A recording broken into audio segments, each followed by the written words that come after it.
DSC అవకతవకలపై ప్రశ్నిస్తే అక్రమ అరెస్టులు చేయడం దారుణమని వైసీపీ రాష్ట్ర అధికార ప్రతినిధి ముదునూరి మురళీకృష్ణంరాజు మండిపడ్డారు. ఈ సందర్భంగా ఆయన మాట్లాడుతూ మెగా డిఎస్సి పేరుతో యువతను మోసం చేశారని, ఇది మెగా డిఎస్సి కాదని దగా డిఎస్సి అని విమర్శించారు. ఎన్నికల మేనిఫెస్టోలో 20 లక్షల ఉద్యోగాలు ఇస్తామని హామీ ఇచ్చి యువతను మోసం చేసిన కూటమి ప్రభుత్వం కేవలం 16,000 ఉద్యోగాలు భర్తీకి సంబంధించిన డిఎస్సిలోనూ భారీగా అవకతవకలకు పాల్పడిందని ఆరోపించారు. డిఎస్సిలో యువతకు అన్యాయం జరిగిందని, దీనిపై వైసీపీ అధినేత వైఎస్ జగన్మోహన్ రెడ్డి పిలుపు మేరకు శాంతియుతంగా రిలే నిరాహార దీక్షలు, నిరసన కార్యక్రమాలు నిర్వహిస్తుంటే వైసీపీ శ్రేణులను రాష్ట్ర వ్యాప్తంగా అక్రమంగా అరెస్టు చేయడం అప్రజాస్వామికమని పేర్కొన్నారు. యువతకు న్యాయం జరిగే వరకు వైసీపీ అండగా నిలుస్తుందని స్పష్టం చేశారు. ప్రశ్నించే గొంతులను అణిచివేసేందుకు పోలీస్ వ్యవస్థను కూటమి ప్రభుత్వం ఉపయోగించుకుంటోందని ఆరోపించారు. కూటమి ప్రభుత్వానికి కొమ్ము కాస్తూ వైసీపీ నాయకులు, కార్యకర్తలపై అక్రమ కేసులు బనాయిస్తున్నారని మండిపడ్డారు. కేంద్ర విద్యాశాఖ మంత్రి ధర్మేంద్ర ప్రధాన్ తరహాలో డిఎస్సి అవకతవకలకు బాధ్యత వహిస్తూ రాష్ట్ర విద్యాశాఖ మంత్రి నారా లోకేష్ రాజీనామా చేయాలని డిమాండ్ చేశారు. యువతకు న్యాయం జరిగే వరకు వైసీపీ పోరాటం కొనసాగుతుందని స్పష్టం చేశారు.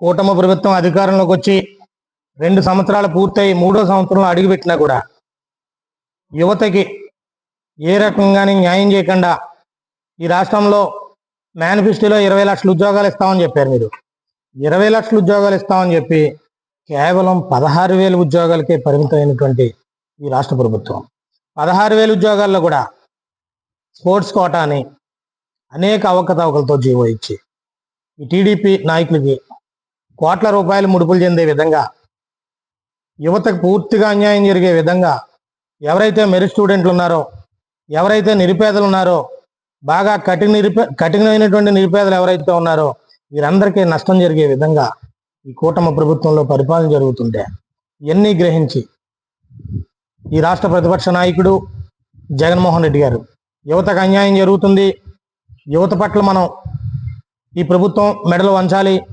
ప్రభుత్వమే ఒత్తిడి తీసుకురావాలి, అన్ని వర్గాల ప్రజల్ని నష్టం చేసినా కూడా యువత భవిష్యత్తు బాగోకపోతే రాష్ట్రం ఎంతో వెనకబడిపోయే పరిస్థితి ఉంటుందని మంచి ఆలోచన చేసి శాంతియుతంగా రౌండ్ టేబుల్ సమావేశం కానివ్వండి, నిరసన దీక్షలు కానివ్వండి, రిలే నిరాహార దీక్షలు కానివ్వండి, శాంతియుతంగా ర్యాలీలు కానివ్వండి, రాష్ట్ర వ్యాప్తంగా కూడా వైఎస్ఆర్ కాంగ్రెస్ పార్టీ ర్యాలీలు చేస్తే ఈ కూటమి ప్రభుత్వం వైఎస్ఆర్ కాంగ్రెస్ పార్టీ నాయకుల్ని భయభ్రాంతులు చేయాలి, వైఎస్ఆర్ కాంగ్రెస్ పార్టీని అణిచివేయాలి అనే ఉద్దేశంతో అనేక అక్రమ కేసులు, ఈ నిరసన దీక్షలు ఎక్కడైతే జరుగుతున్నాయో వాటి మీద దాడులు చేయడం, వారి దగ్గరికి వెళ్ళి దాడులు చేయడం, ఎవరైతే ర్యాలీలో పాల్గొన్నారో వారి మీద కేసులు కట్టడం. ఈ రాష్ట్రంలో మీరు అనేక హామీలు ఇచ్చి అధికారంలోకి వచ్చి ప్రతిపక్షాలు అడుగుతుంటే దాన్ని ఏ రకంగా మనం చేయాలి, యువతకు ఏ రకంగా న్యాయం చేయాలన్నది ఆలోచన చేయడం పోయి ప్రతిపక్షాల గొంతు నొక్కుదాం అనుకోవడం ఇది సిగ్గుసేటు కాదా అని అడుగుతా ఉన్నాం. నిన్న జరిగిన 10వ తారీఖు జరిగినటువంటి శాంతియుత ర్యాలీల్లో ఒక తాడేపల్లిగూడెం కానివ్వండి, ఉండి కానివ్వండి, అలాగే అన్ని చాలా నియోజకవర్గాల్లో అక్రమ కేసులు కట్టి నాయకులను బలిభ్రాంతులు చేయడం. ఏం చేస్తారు మీరు? ప్రజల తరపున ఎప్పుడూ పోరాడే వ్యక్తి జగన్మోహన్ రెడ్డి గారు, వైఎస్ఆర్ కాంగ్రెస్ పార్టీ నాయకుడు. నువ్వు ఏదైతే యువతకు చెప్పావో, యువతకు చెప్పిన ప్రతి మాటని అమలు జరుపు, యువత భవిష్యత్తుతో ఆడుకోవద్దు అని మేము డిమాండ్ చేస్తుంటే ఏంటిది అక్రమ కేసులు పెట్టి ఎవరిని భయపెడదామని?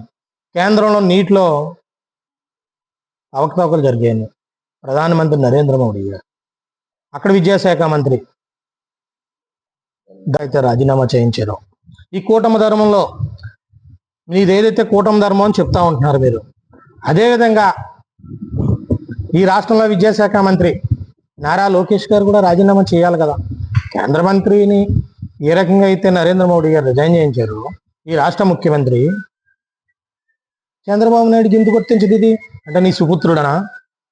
ఒక చేతగాని పరిపాలన చేసుకుంటూ యువత జీవితాలతో ఆడుతుంటే, మేము శాంతియుతంగా ర్యాలీలు చేస్తుంటే నువ్వు మామే కేసులు కట్టడం ఏంటిది?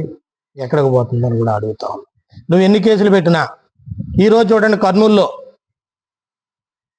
ఒక ఆలూరు ఎమ్మెల్యే ఒక ఇరుపక్షాన్ని ఒక జైల్లో ములాఖాతు తీసుకుంటే అనేక ఆంక్షలు, నువ్వు ఎన్ని ఆంక్షలు పెట్టినా కూడా ఈ రాష్ట్ర ప్రజలు ఎప్పుడెప్పుడు ఎదురు చూస్తూ ఉన్నారు. ఎందుకంటే ఈ రాష్ట్రంలో అన్ని వర్గాలకి ప్రజలకు మేలు ఎవరి వరకన్నా జరిగింది అంటే ఆ రోజు రాజశేఖర రెడ్డి గారు, ఈ రోజు జగన్మోహన్ రెడ్డి గారు.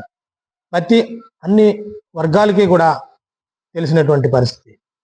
ఈరోజు జగన్మోహన్ రెడ్డి గారు ఎక్కడ ర్యాలీలు పెట్టినా, ఎక్కడ సభలు పెట్టినా తండోపతండాలుగా నువ్వు ఎన్ని ఆంక్షలు పెట్టినా, ఎంతమంది పోలీసుల్ని అడ్డం పెట్టుకున్నా, ఎన్ని కేసులు పెట్టినా కూడా వేల మంది రోడ్డు ఎక్కుతున్నారు అనుకుంటే దీని మీద ఈ కూటమి ప్రభుత్వం ఆలోచన చేయాలి కదా. ఎందుకు ఇలా జగన్మోహన్ రెడ్డి గారు వెంట పడుతున్నారు? ఎందుకు వేల మంది రోడ్డు ఎక్కుతున్నారు? మన పరిపాలన ఏమి లోపం ఉంది అని గ్రహించుకునేది పోయి నువ్వు అడ్డంకులు పెడితే ఎక్కడ ఆగుద్దని కూడా అడుగుతా ఉన్నావు.